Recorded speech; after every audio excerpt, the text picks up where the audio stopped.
Hey. What's up, team? Eric and Maurice from 31 and Up Media. Thank you so much for joining. We connected through a mutual friend, mutual connection, Richelli. Yes. How did you all connect with each other? We all met at the Grosse Pointe Chamber of Commerce, where she was doing some of their social media and web. She was there taking the pictures when we were doing ribbon cuttings or any kind of community event. Okay. And they wanted to add video along with the pictures she was taking.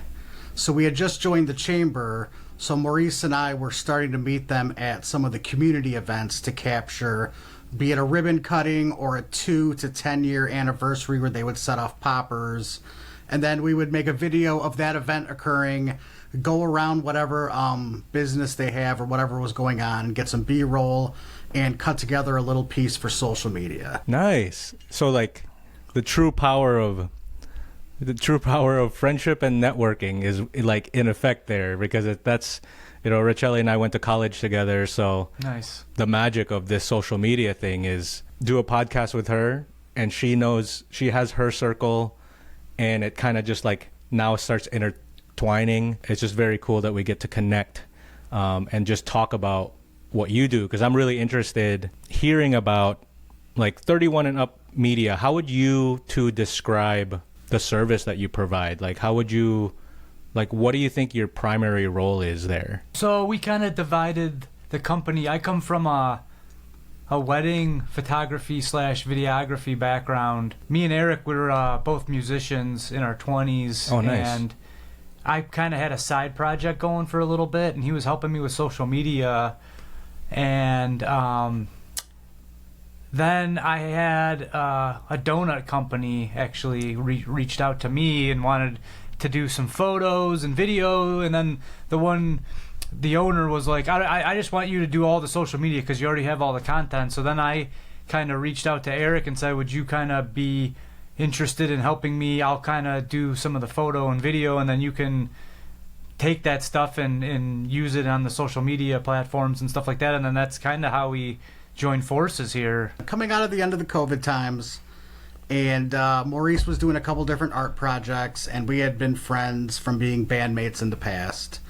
And he started doing the social media with the donut company, and then that turned into a donut and a pizza company, and then that turned into maybe we'll try this with a couple other businesses, heating and cooling, furnace clean out, whatever business. And then we just kept trying to see how we could use social media to show the business or brand off in our local community. What we kind of see is a lot of these companies, there's a conundrum. It's they need to get some content made if they need photos for their website or whatever it may be, and then what do you do with it? So there's a whole world out there, as you know. You can take that stuff and then put it on social media, and then kind of, you know, branch out and connect with people. That just how we've connected is you just never know who's going to see that stuff. As social media, it's like a business card that kind of lasts forever, and you just don't know who's going to see it or what kind of business it's going to drum up. And when it's done correctly, you can kind of build on it, and it's a wonderful thing when done correctly. That's kind of the point there. Yeah, and I mean, you're totally right in that, especially if you're a small business, like you said, is like the conundrum is like you want to be visible. Being visible means being on social media. How do you do that when you're focused solely on your business? And I feel like your team comes in and kind of is the bridge to that. And exactly.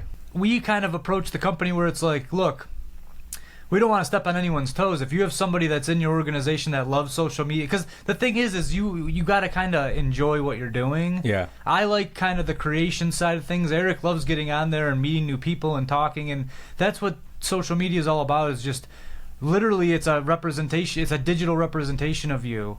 And a lot of these places we see that call us, they're kind of treating it a little more robotic. They're scheduling posts and things of that nature, which they kind of have minimal success with that because they're not treating it as a digital, let's call it a digital playground where you're trying to make friends and meet new people and stuff like that. So right. We approach every situation kind of fresh and new, where what are you looking to do? Because again, we would always kind of encourage people to have some kind of interest, because it's hard for us to kind of go into a company. We have to learn about every company that we're doing something for, because we got to have some kind of knowledge, which we love doing that. We love learning about new things, whether it's donut or pizza or, you know, cooling or someone cleaning out vents or things like that, or schools and things like that. But really it comes down to, what's your interest in it? Do you want us to create the content and then you can slowly release it and have fun with it? Or are you just totally turned off to that idea and want us to kind of take the reins and go from there? I think we usually really try to shine a light on whatever the business is. So and tell their story. Even if they're just selling vacuums or whatever the business is, we really try and show it in a fresh new light that makes sense for the business, and it makes sense for their social media page. And we try and make it so they can use it everywhere, not just, it's just not a reel. We could use this over on YouTube. We could get this on the website. This could go on LinkedIn and anywhere else you want it to go, and make sure it fits and looks correctly when it goes there. Right. You said that you were a part of, you said Grosse Pointe Chamber of Commerce. Is that what it was? Are you just connected with all of the businesses there and they have access to you, or how does that work exactly? When they have the networking events, we would all get together, and that's when you have your access to talk to all the other businesses, and or the mayor or whomever comes to the social events. Okay. And then, so we worked side by side with the chamber, I like to call it, where helping as much as we could to build community engagement. Yeah. Whenever we could be available to be at a ribbon cutting or community event, we would be there. Usually they were 5-10 minute long things that are scheduled in the afternoon. So at 3:30, meet us at the coffee house. We're going to cut the ribbon real quick and take a picture and make a little video. Yeah. I mean, that's a great way to kind of expand that network, right? Because now it's just like the hub for all the businesses that you could potentially be working with. Yes. So what I would love to hear is that, say you've connected with a business that might not really know what their strategy is when it comes to the content and marketing and social media and all that. You coming in as the media group, what is kind of like your process in discovering what they want, what they need, and like what you're going to produce for them? Like, I would love to just hear kind of your thought process on that. I think it's individualized for everybody because every business is so different. Mm-hmm. Typically, we would do an audit of their current Facebook and Instagram and anything else they were wanting to look at and see what was working and then what maybe hadn't worked. And then look at the things that did work. And say you're a prosthetics company and you have a young man that puts his prosthetic leg on and then starts breakdancing and jumps across the stage and does all this stuff. That's great. And then we have a few other posts that are just pictures of the workshop, and those didn't do as well because the action was all in the young man putting the prosthetic limb on and dancing. That's incredible, and very few people can reproduce that. Yeah. So sometimes it's just educating the client on, this was the thing you had that worked, and if we can make more of what worked, it'll probably work better. And then after that, it's talking to the client, seeing what do you want? Did you want photography? Did you want videos too? Did you want to talk about a strategy for releasing this or taking over the account? And just really trying to customize what every individual needs. We just have to kind of get to know the person and then just highlight and individualize them, talk to the people, and everybody has their own interests. So again, as this digital representation of the business or the person or whoever we're kind of dealing with is, what do you like to do? You like to cook, you like to travel, you like dogs and stuff like that, and then maybe try to incorporate some of that stuff within their business. Or see, the problem with social media is everybody sees what's working and then they try and piggyback off that, but it's like you got to make your own viral content in a sense. So like you have to just be yourself and let it kind of be natural. Because by the time you're catching on to some kind of trend or something like that, it's already a little too late. Right. For you to try to find something unique, like, are there certain things you're looking for? What if that hobby doesn't have to do anything with the business that they're trying to that's where you kind of have to be careful, because you don't want to... It's all about the niche. You know, you want to keep everything kind of streamline through what the company's doing. Mm-hmm. So the accounts I see that have the highest success are someone made an account for the one thing. I do the one thing, and every day I do the one thing. So that's really easy for fitness people because they work out every day. And if Right. they take their iPhone with them and tape them for an hour, they have an hour of them. And if they're really good, they're talking to the iPhone and they're like, yeah, and then I was with Carl the other day, and it's unlimited content. Yeah. Whereas sometimes when we're in the situation of we try and create something new and different every day, it's tough sometimes. Yeah. You know what I mean? Or for a client, if you make pizzas, we can come in and you can make your 8 pizzas. And we can try and make something that's a little bit different. We're still in the restaurant. The set might not be changing, but we can do something different with each of the 8 pizzas to make it unique, fun, and work. Like what kind of things would you do different? Like, say your business is something like pizza. What are the different techniques that you could make it interesting? Again, it's really just thinking outside the box. Because I also was doing comedy and stuff like that. So I'm always thinking outside the box and trying to get fun and goofy with it. Eric's a funny guy. That's why we're kind of a good match. Yeah. I love to incorporate funny outside of the box type things like that. We're good at skits. And skits and stuff we're like good that. with That's just good. improving. So everything's going good. We can just start making stuff up. And we have a plan. Maybe we have a plan for each thing. But maybe as we get going, ideas start flowing from the client and from us and from the person making the pizza. And maybe we're going to do some different skits. Maybe we do a couple creation pieces where we show, from the flour all the way to the finished pizza.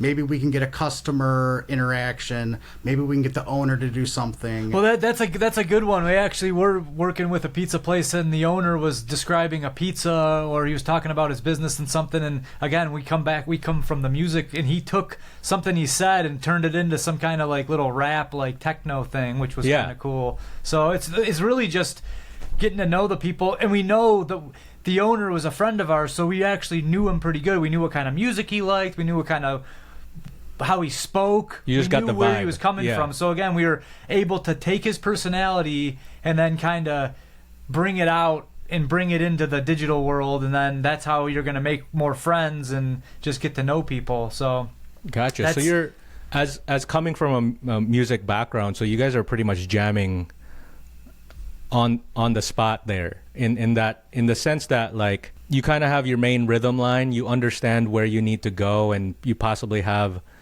some shots planned, but you're open to the collaboration back and forth, that kind of synergy back and forth, because your brains function like that. You're kind of like, oh well, what if we do this, or what if we do that? yeah. And you know how to kind of capture that. And sometimes the magic just happens. You're just there and you're doing it and you've been working, and then poof. Yeah. And I'm glad we had the camera on it and everything worked out. We got really good at editing. Maurice has been editing for a long time, and he's trained me on how to edit. Maybe you don't have the ideal thing you thought you were going to work with, but we don't normally scrap anything because you can... You can craft a I story. don't want to say salvage, but you can still tell someone's story. Maybe it wasn't the exact way you had intended, but you can still make something that has value. It's pretty amazing. Like, the thing that I'm challenging myself on right now is doing solo, kind of like on camera, kind of video essays in some ways. And my crutch is editing, because I can do it. I'd record for like 15 minutes on this topic that I've had, and it's like so many pauses, so many just like ums, and trying to figure out how I want to say something. I'm watching it back and I'm like, this is garbage. This is not going to work.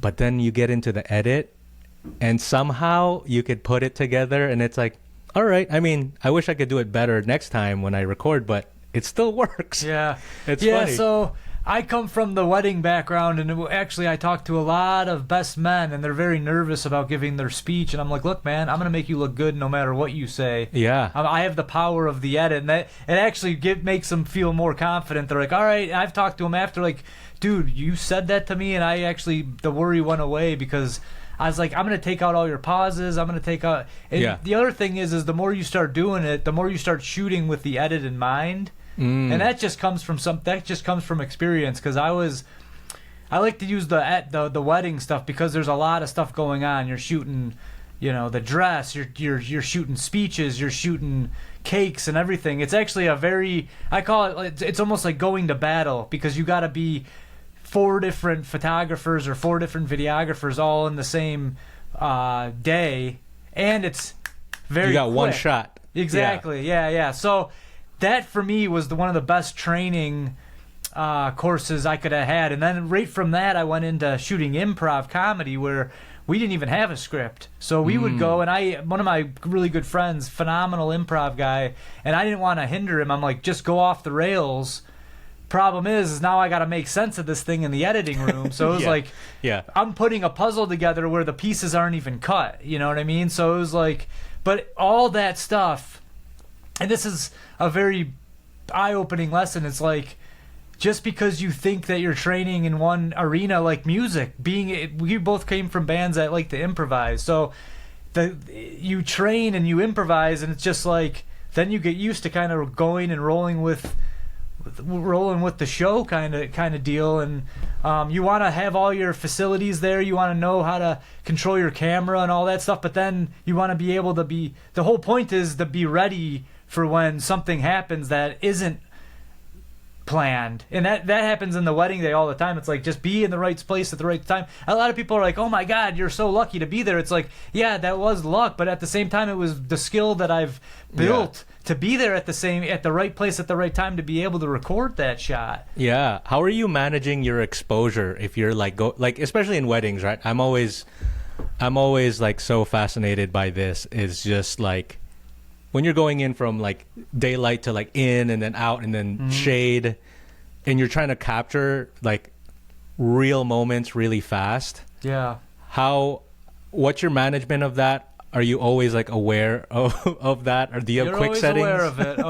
Oh yeah. I don't know if you're using a mirrorless or not, but these cameras are so good now. I started back in the DSLR days where it was really more for the flash, because you have to guess what the flash is going to look like until you actually see the picture on the back of the screen. But now mirrorless will actually adjust the viewfinder and everything because it's all digital. It'll give you a good representation of the exposure before you actually click the shutter. But yeah, for video, I remember I was shooting a wedding. Actually, it was in the front of the Grosse Pointe Academy, and it was just a cloudy day, so the sun was going in and out of the clouds. I've used auto ISO for those kind of situations because, again, I have multiple cameras going, so I can't even man some of them. So the camera I'm using, I will be flicking back and forth, but those other ones, you got to use an auto ISO and things of that nature. But yeah, you're constantly flicking around.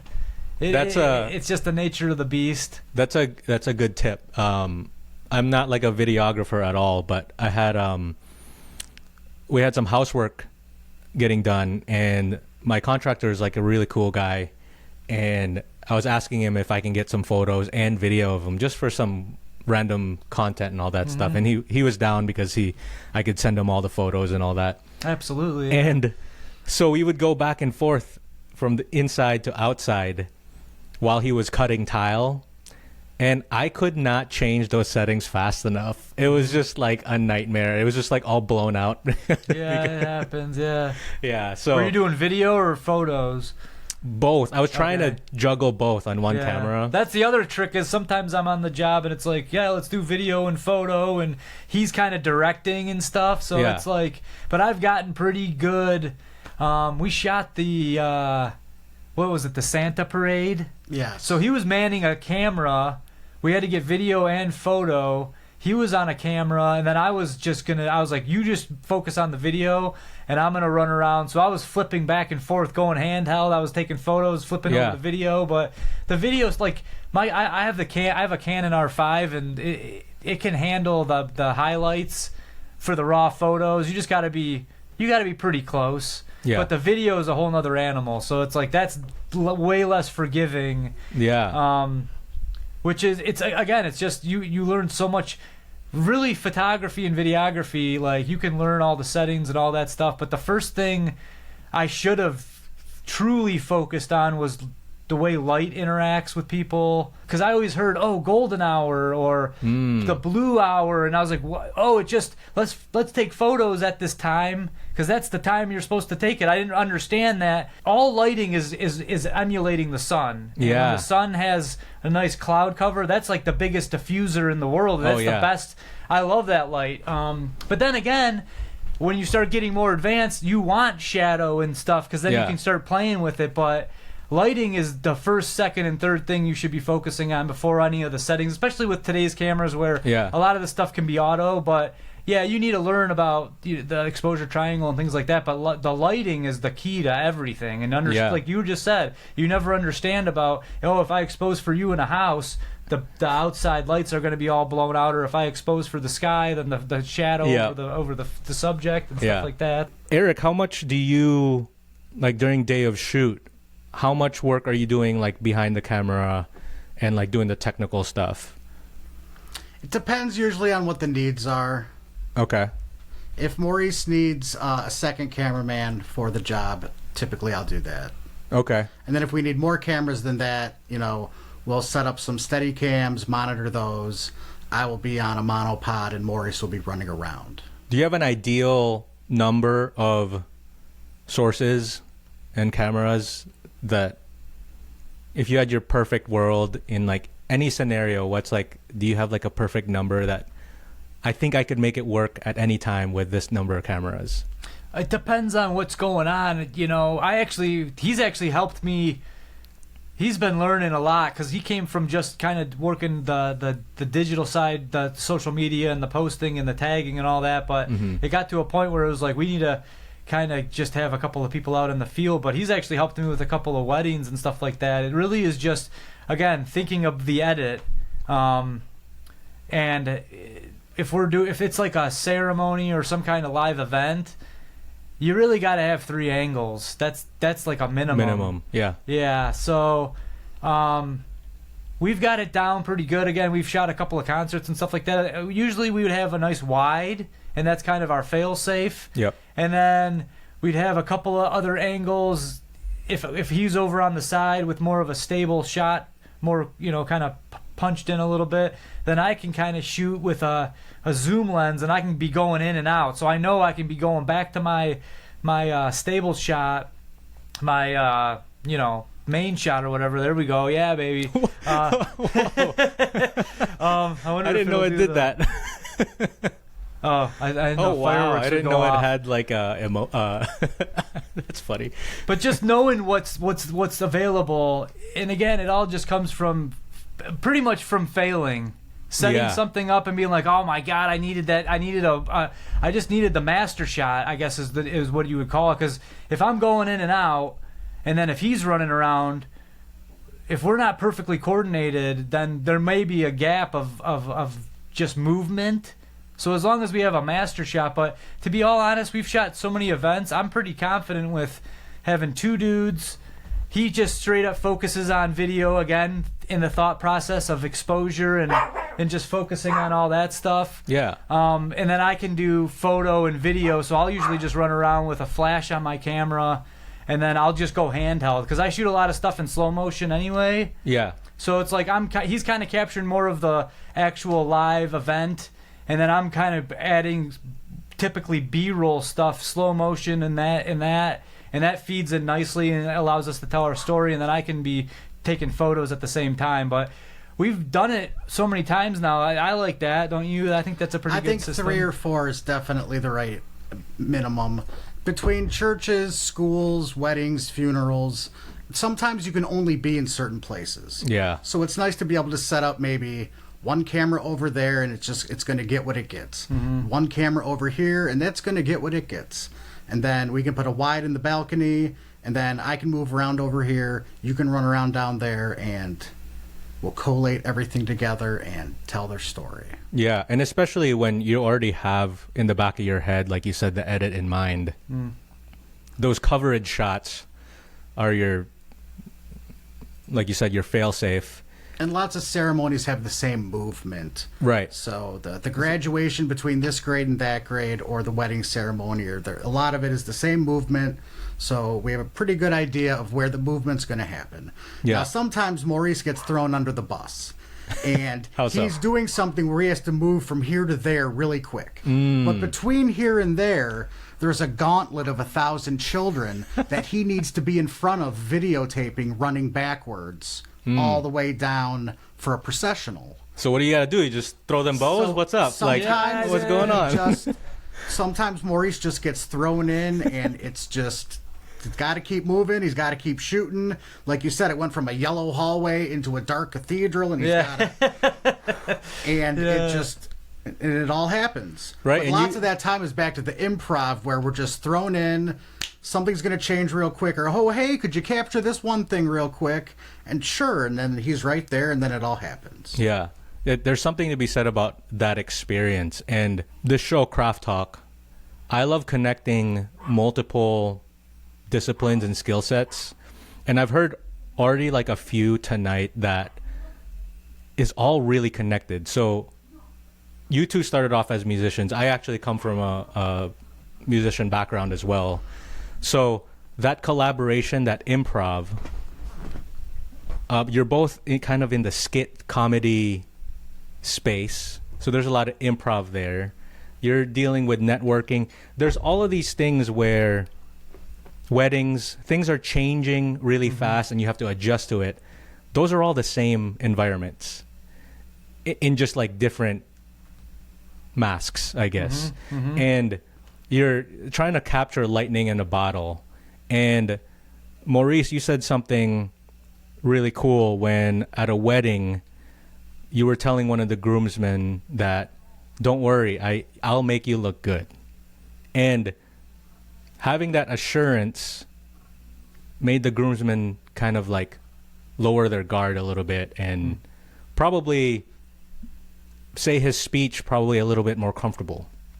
So absolutely, yeah, yep. Within that, I'm observing that you two, your superpower is making people feel comfortable in times when they might not be, because a camera is right in front of them. It's not natural to just have this camera right in front of you. As a small business trying to get their name out there, your skill is making someone feel comfortable so they can perform to their very best ability. How do you manage that interaction with comfort? You literally hit it right on the head. I go, what do we do that other people don't? We make people feel comfortable.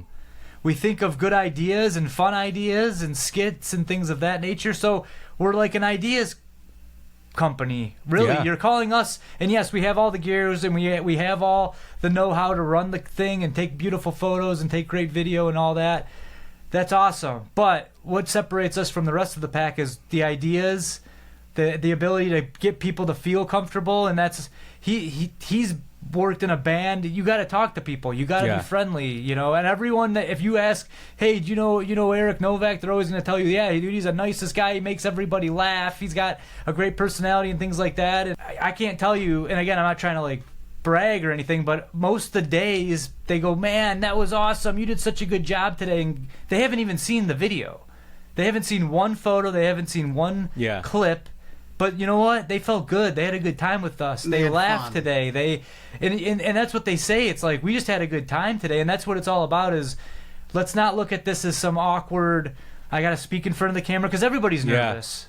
And we've all been there, and we all know it's like, but let's lower our guard a little bit. This doesn't have to be, and that's what our main objective is. It's like, this doesn't have to be this crazy, intense, negative thing. Like, we want you to feel good about wanting to make content, because it is fun. If you can get into it and you can expose what makes you happy or what makes your business special, like, you will have fun. And then when you see, let's call it what it is, it's a dopamine hit when people start responding to you, because you're going to feel good about the post because people are going to be into it. Your business is going to get more interaction. And that's kind of what we're hoping to get across here. But I obviously it's coming off a little bit because you picked right up on it. So. I think it's such the key difference. It reminds me of that quote where it's like, I don't know the exact quote, but it's something along the lines of like, people forget what you say, or people will forget what you do, but people will always remember how they made you feel. Mm-hmm. And it's like you said, you haven't even shown the final product yet, but at the end of the day, they remember feeling comfortable around you on their special day. Yeah. Or in a stressful moment where they're like, oh man, I don't know what to do with my business. I need to I feel like social media, I need to get some content recorded. I don't know how to do that. And Eric and Maurice just came in there and it didn't even feel like work, right? Mm-hmm. So I think that improvisational kind of banter and the back and forth, and I mean, you two with the jumpsuits or the sweatsuits or whatever, you guys I was saying, should we wear them today? Yeah, right. Yeah, Run DMC over here. Yeah. Like you inject the humor into it to make people feel at ease. Yes. Is that intentional for you? Like, what's your thought behind that? Because, or I mean, obviously that's just your personality, but I have to imagine that that's part of you also trying to get that shot and get people to open up a little bit. I think it's from working with so many children Okay. and the weddings, and I've worked with a lot of elderly people. So working with different generations and knowing how to make all kinds of different people comfortable. So then it's just second nature, I think. Today we're going to work at the church with this group of people. They like to be treated this way, and I know if I go in looking a certain way and talking a certain way, we're going to get the best performance from them. Okay. Whereas it's going to be different when we go to the school and we got the kindergarten kids and we need to be a little goofy and funny and try and get the mic clipped on them and it looks giant on them and stuff like that. And then knowing we're going to be with kids all day. So we're going to be running around and trying to get the best shot and making sure the camera's on at all times because we don't know when they're going to do what. And that's a totally different situation than going to the heating and cooling company, who we know they want things done a certain way. And we want to fly a drone around the building. We want to show the truck. There's certain key aspects of the business we want to show off. And that is a totally different day. And so I think that's where the improvisational thing comes from, is we're always ready for whatever the day will bring. Yeah. No matter what it's going to be. Yeah, we can gauge it pretty good at this point, too. It's like, we know if it's going to be a jumpsuit kind of day or if it's going to be, let's put on some nice collar. Again, with some of these companies, you have to dress appropriate. And that's a big part of it, is just knowing the atmosphere and knowing, what kind of, what's going to go or pass for that kind of activity or whatever. But the other thing with you're asking about is, I think it's just really, and a lot of people should think about this before making content, is keep the viewer in mind. Like that should be the first thought in their mind. It shouldn't be like, what am I trying to tell you or say or sell or whatever. It's, what is the viewer going to take away from this? And that doesn't mean you can't sell them on things, but why would someone watch your video? That should be the first thing that you think about before you even hit the record button, is why is someone going to watch this? So we have a nice formula, and fun is a big part of it. So again, if we try and give something, we try and give some tips or tricks, and like you were saying with the rap stuff, like that kind of encapsulates a couple of different things. It's giving some information, but it's also, people can laugh at it too. So it's like, what are people taking away from it? Well, they're learning a little bit about their camera, or they're learning a little bit about social media, and then maybe they're going to laugh, and that adds a value to somebody. So really, like I said, is you first things first, is what is someone getting out of this? And if the answer is nothing, then you might want to think about that, because really your audience is what you're trying to inspire, I guess, or to get to watch more. You mentioned you had a formula. Mm-hmm. I don't know if you could spill the beans, but what are some of the things that you're gonna tell them? Like, what if it was me and I'm just like, I don't know what to say. What should I say? Yeah. How do you get it going?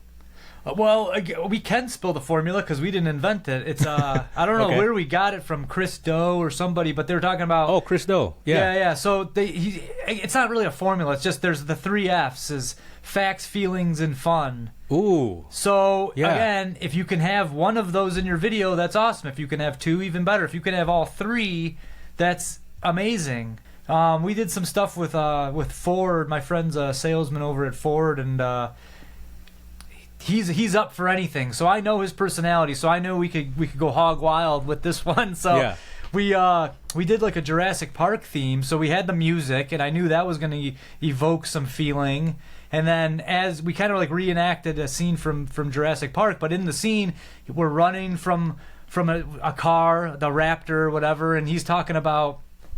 He's giving facts about it. Oh, these cars go this amount of, they go 60 miles an hour or whatever. I don't remember the exact fact, but so he's giving some facts. We're having fun, we're having fun with it. And then the feeling is when you hear that music, that nostalgia comes over you. So that was a really good video because we incorporated all 3 of those F's. We want people to be active. So it's like if you came to me and was like, I want to make a video about my podcast, we would chat, and I would really encourage you, not that I wouldn't help you, but it's like I want to hear some stuff coming from you. So if you came up with some ideas or a script or whatever, and we've worked with a lot of people who they really have no background in voiceover, because voiceover is a performance. Yeah.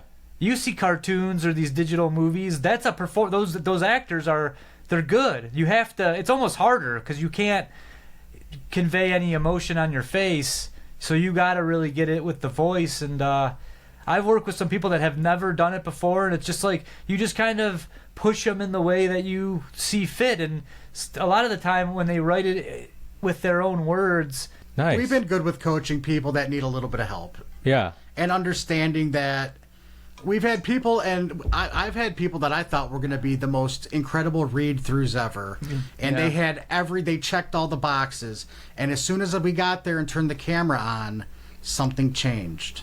And all of a sudden, I was like, what do I do with my hands? And I did not expect that from this person that's so social and animated and all of these things. Interesting. And all of a sudden, the second the camera is flipped on, boom, it all went away. I was like, no, come back. Nothing changed. We just turned the machine on. Going back to music, it's like that red light syndrome. You press record, and all of a sudden, like you had the perfect take. But when you Right. press record, it's like, what happened? There's it's something all real now. Yeah, there's something that happens there. But I think it's really cool. You're both really intuitive about kind of absorbing the environment around you, and you fit to what's needed. And I think that's what's different about your team compared to when I think about production companies and like a little bit more techie type of person. Sometimes they don't have that interaction component to their business, right? Because they're just like, oh yeah, I shoot the video. I'm just a tech. Right. Yeah. Here you go. There's something, you kind of enhance the experience when you're able to communicate with a person rather than just being a straight up like capturer of the image. Right? And that's something that I don't know if you guys realize how valuable that is and how unique that is. And We know we're going to get the best performance from someone if they're comfortable and maybe we laughed a few times. Lots of people, if I can make them laugh within 10 minutes of before we got to turn the camera on, it's a totally different experience. And even if I got to take one for the team or do self-deprecating humor, whatever we got to do to get that grin, and then I know, okay, we cracked the ice and we're good now. Like, we're going to get the performance we need to give you the product you want. Yeah. And the biggest part of that is making you feel comfortable to give us that performance. Do you feel like you front load it? Like you kind of, you do the feelers right away just so you can get a sense of how you need to interact with somebody? Usually, only a couple times will I say, like, hey, Maurice, this is more of a Maurice personality. I need you to come in here. Oh, so what does that mean? Like, what does that entail? A couple of times I've been talking with people and I said, thinking to myself, I think this person and Maurice would connect better than me. And I don't know, I can't think to myself like, oh, what did I do wrong or what did I say wrong? I just know that Maurice does a couple things different than me. And if I bring him into the conversation and I go this way, maybe it's going to go in a new direction that I wanted the conversation to try and go, but Maurice can get it there. Wow, that's really. now I understand why he brings me in. I never got that before. This is a breakthrough. The guy who goes, I can't crack this one. Bring him in. He's a Right. mastermind. The Yeah, mastermind over here, knowing what's going on. Wow, that's really observant of you to realize, and really humble too, to be like, I don't think I'm the right chemistry fit for just this little interaction. And even just making that little switch opens that person up. And once that person opens up, then you can enter yourself Right, back and in. I'm not going to say it always works, but Sure. if I know I'm not vibing or the communication isn't gelling correctly, Yeah. and I know Maurice communicates slightly differently, and he's right next to me, it's really easy to just switch spots Yeah. and watch the whole interaction change. Yeah. I'm actually curious about this because I love hearing kind of team dynamics. The personalities in the team make a difference. And I'm curious, how would you describe each other's personalities in, now that we're kind of talking about how like you're sensing that certain clients might fit well with one another, where do you find your roles in that? Well, before we get into that, I kind of wanted to talk about the fundamentals of the dynamic. Yeah, and go for it's it. very important to, I think because we're both artists, we've both put ourselves out there and people have said, I like that or I hate that. So we have, obviously everyone has an ego, but we're more open to criticism, and that lends a perfect hand to support that the best idea should be always win. Now, if that's coming from him or if that's coming from me, that's when we remove all ego. Yeah. And it actually takes, it's harder than it seems because you always want whatever's coming from you to be the best answer, but it's important to take a step back and really see what's gonna support the job the best. And if it's not mine, you have to be okay with that. That's the thing, is you have to check your ego at the door, and that's why I think that's a fundamental in having a good relationship. It's like, the other thing is pure honesty. And I'll show him a photo and he'll say it's amazing, but he'll also say that's a piece of junk. And I love that. Yeah. My fiance does the same, and I know that you don't want to surround yourself with yes men, because then how do you even know? And that's, so honesty, and then just keeping your ego in check. That's the fundamentals in being able to kind of work with somebody. And like he said, if he knows he's not gonna fight tooth and nail. Usually you're on a finite amount of time on set, so it's like he doesn't have the time to fight himself. If it's not working, it's not working. Or same thing with me. If I can't get a rise out of somebody in a good way, or if I can't connect with somebody, I got to turn it over to old Eric over here. But I think you can just feel it. It's all vibes, man. You get into a room and you can tell, like, he's a little more sarcastic, and when that works, that's amazing. That's like a connection that I don't even get in the way of it. I remember, we were actually doing something for one of my friends. She's a fashion designer, and they hit it off because their humor and the way he talks was perfect. I just sat back, and that's my friend.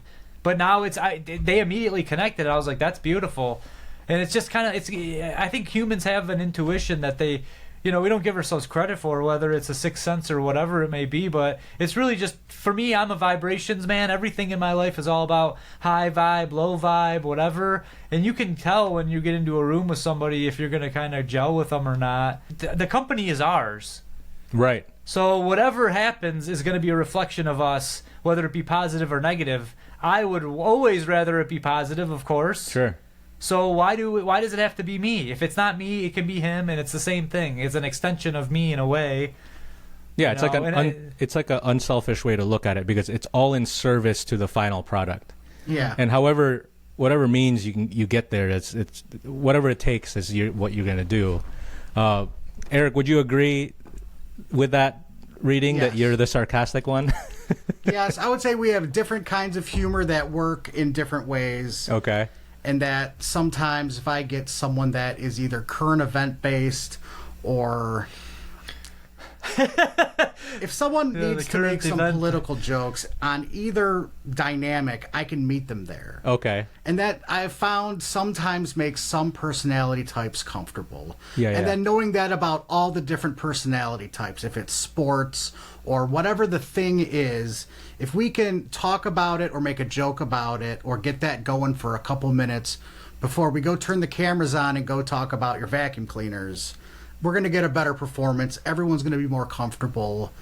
And then I know if they're not into the sarcastic humor, they're looking for something different, that Maurice might fill that void, and that maybe he might be more professional, or in a different way, the different humor or the different kind of conversation might complement that person better than me.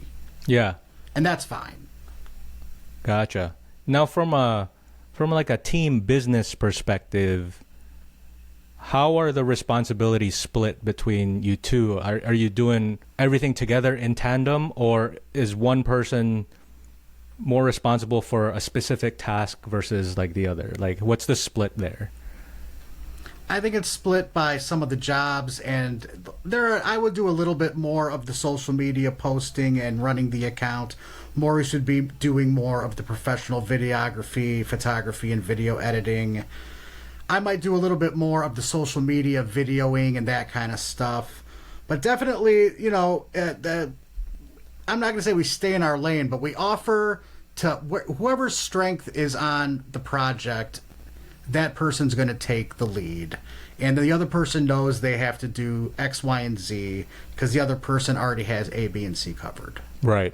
And that seems to work pretty much across the board on all the projects. And did you just naturally kind of arrive to those roles like on your own, just based on your skill sets? Yeah. Yeah, because that was like the first job that kind of fell into our laps. I was taking photos and stuff, and I can make a post on Instagram, but he knows he has secrets. He has The secrets. And I don't know. I don't even want to know. That's the whole thing. Is I would rather. There's stuff that I like to do, and spend countless hours doing with it that he might be like, that I hate that. And there's stuff that he does that I'm just like, I don't even want to get involved with that. So it goes back and forth all the time. But yeah, we're pretty aware of what. And this kind of goes back to the other thing. It's like we know what each other's strengths and weaknesses are too. So it's easy to know like who should take the lead on what project and who's going to be editing what. And I know what I should do, and I think he knows. And it's very easy. I don't ever fight him to edit a project. Yeah. He's never fighting me to do social media. We have a good understanding of what we need to do. Is someone more left-brained than the other, or right? Who's more right, who's left, or are you both the same? I think. Well, he definitely does more of the back end, billing and things of that nature. I've been learning the left side. Okay, I've been learning it. That's a good question, because that's a problem that a lot of artists have. Yeah. And this last couple of years, we've just been engulfed with business, learning information, business. And everything like that, because really. And a lot of people don't want to hear this. It's 80% business and 20% art. Yeah. When we're out shooting and stuff, that's the fun part. But the back end, the billing, the promote, like getting more jobs, dealing with clients, dealing with all that stuff, that's literally what people don't want to do. But that's literally what you should be focusing almost, like I said, 80% of your focus should be on that, because how many good performers are out there? Like, again, I'm aware of the talent in today's society. How do we separate ourselves from these people? We can talk and we can come up with ideas. That's why I keep saying we're an ideas company. It's very esoteric or cerebral to say I'm an ideas company. What does that mean? It's not going to come across to a company that's looking for video and photo. So we have to kind of support the fact that we're very professional with the video and photo. I don't want to say we're moved past that. It's a lifelong journey learning photo and video, but we're trying to.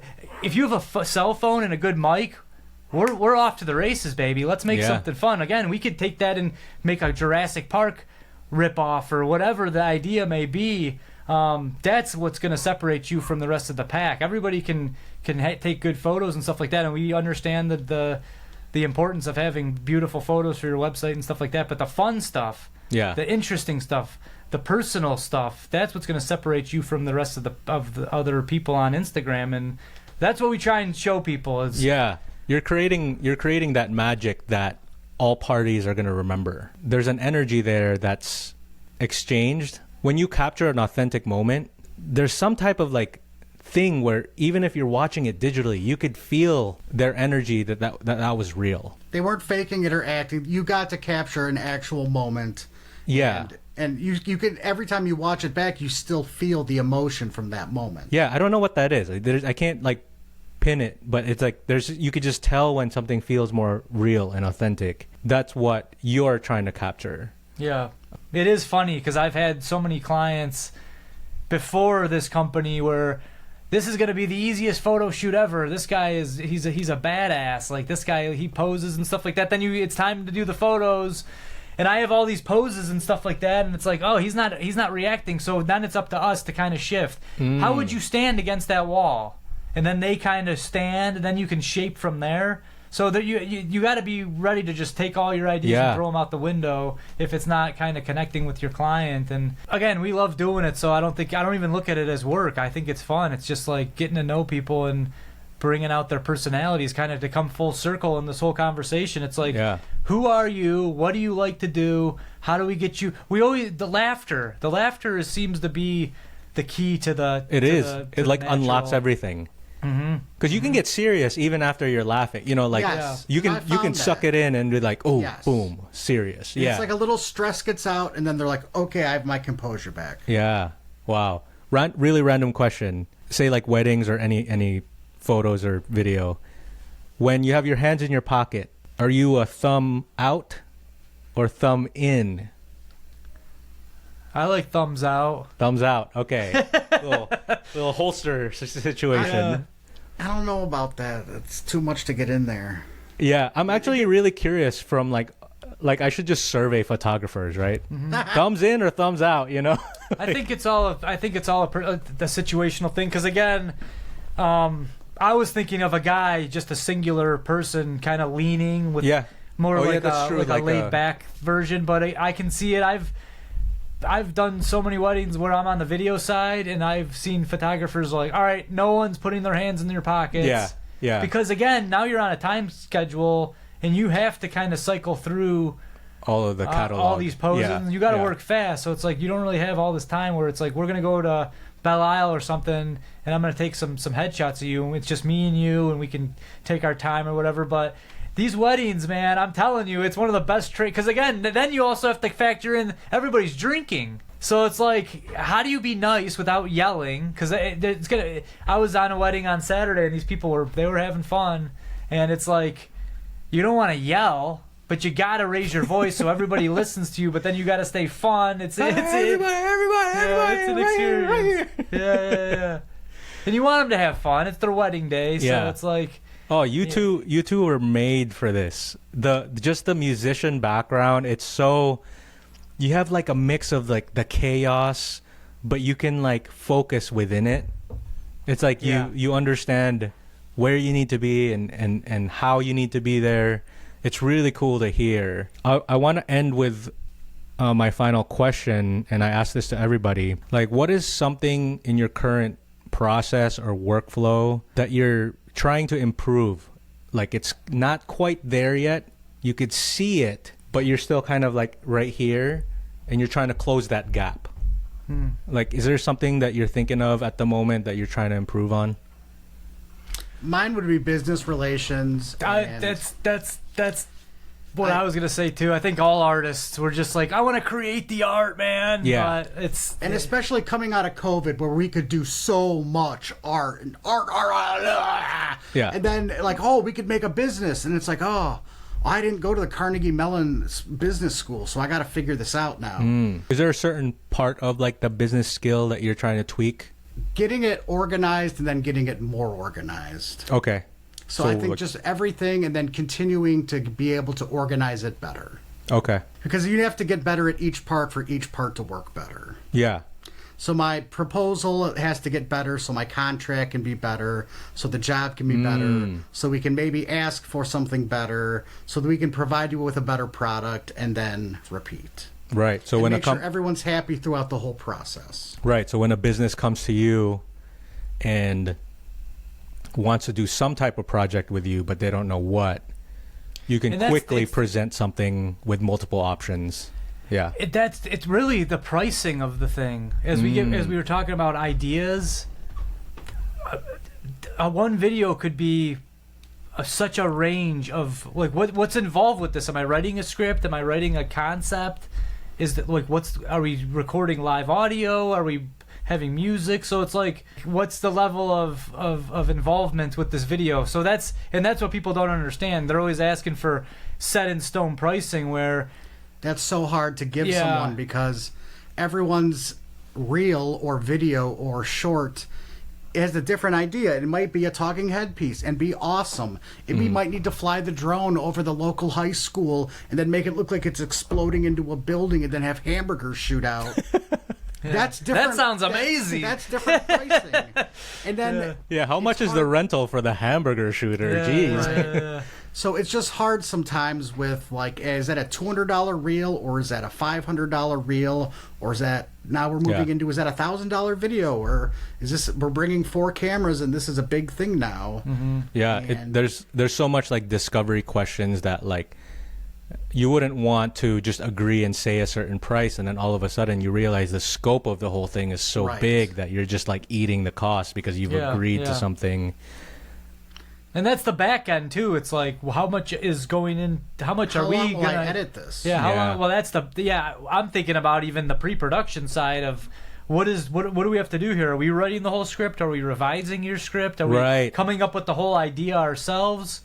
Because that's one thing too, right? Because if you're the production company, sometimes people might not realize that there's the whole creative side of things. Right. Where it's like, okay, am I doing the production and the creative? Because that's like double the amount of work there. Like if you're making me script this whole thing out and think of the idea, that's a different... And helping educating them that's billable. Yeah. That creative part is as billable as the showing up with the equipment and doing it. Yeah. Well, I mean, I have all the confidence that your skills and like acumen when it comes to the business, that's gonna get there, because you already have all the pieces in place to like keep improving what you're doing, and that's only gonna translate to the business aspect, right? So well, thanks, bro. We appreciated it. We got to come on again, man. This was a good time. Again, you're very intuitive. I really thought you did a great job. Oh, thank you. Yeah, I appreciate that. Yeah, it's always so fun to connect with people and kind of hear about their process. I really appreciate